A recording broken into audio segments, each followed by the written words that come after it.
Russian foreign minister, when he came to New York, is apparently upset that visas were not issued to Russian journalists to accompany him. Was that done in response to the detention of Evan Gershkovich? As you know, when it comes to visa matters, that is a matter for the State Department, who is statutorily charged with the responsibility of taking visa applications and responding to them. So it wouldn't be appropriate for me to comment on that. I'd refer you over to the State Department. Yeah. Just as you're talking about contingencies for Sudan, will the U.S. at any point be willing to send peacekeeping troops to the country?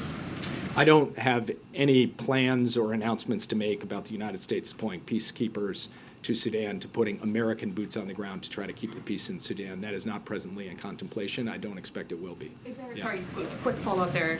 Can you lay out any of the contingencies beyond the deployment of naval assets?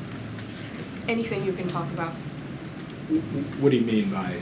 Sorry, can you talk about any of the contingencies that you just were referring to?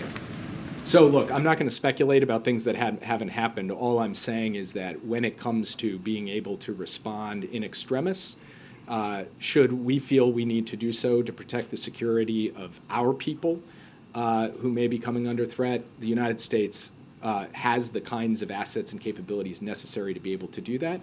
But from our perspective right now, we believe that the current course that we are on, which is to continue to try to facilitate and support this land evacuation route, is the best way for us to proceed. Again, that involves a set of ISR assets. It does not currently involve U.S. forces on the ground. Yeah. Jake, you just mentioned that you are seeing more Americans arriving at the port of Sudan, but it seems that last night and over the weekend, the State Department was warning Americans to be cautious of private convoys because they were too dangerous headed in that direction. So did something shift there because of the assets that have been put in place, and is the message now it would be safe to travel to the port? So we are very clear-eyed about this. There are risks with any potential option. There were risks when we flew helicopters in to get our people out. So we're not saying anything is an ironclad safe option, and it would be wrong of us to tell Americans, oh, you've got nothing at all to be concerned about. There's obviously fighting happening in this country, and whether it's trying to leave by air or by ground or shelter in place, all of them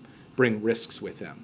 So we are communicating risks quite clearly and quite directly to people, as we have communicated risks over more than a decade to tell Americans not to travel to Sudan in the first place and to leave Sudan if they were there.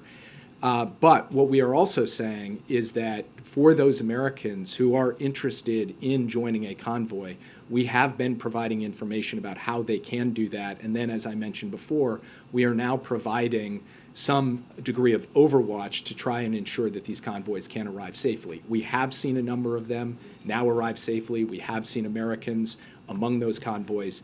And so we are going to be very clear with Americans both about the risks and about the available options to them, and we will continue to stay in close communication with those Americans who we have contact information from, and the State Department is doing that on a day-to-day basis. In some cases on an hour-to-hour basis. We remain available to any American in Sudan who is looking for support and guidance from the U.S. And can you provide any update just on even the hope or possibility of a ceasefire, where negotiations stand? I know the U.S. is still in touch with generals on both of the warring sides. Is there any role the White House and the President has played in those talks? Anything you can share on that front? So we have had from the White House a number of conversations with key people in Sudan, as well as from the State Department and from our ambassador on the ground, who was in daily contact until he was pulled out, but will remain working the phones from his position now outside of the country. I don't want to speculate about what will or won't happen because it's a very dynamic situation, but we have not given up on the notion that there could be a ceasefire that comes into effect and is durable. There was a ceasefire in place during a portion of the Eid holiday. There is, as we speak now, efforts by both sides to have a diminution in violence.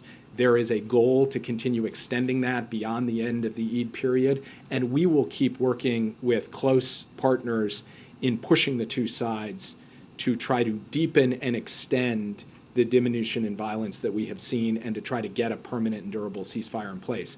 I can't give you a prediction as to whether that is likely to be successful or unsuccessful. We see the risk of protracted conflict here, but we also see a possibility one that we are going to exercise every tool we have available to us that we could get to a ceasefire, and we want to drive to that if at all possible.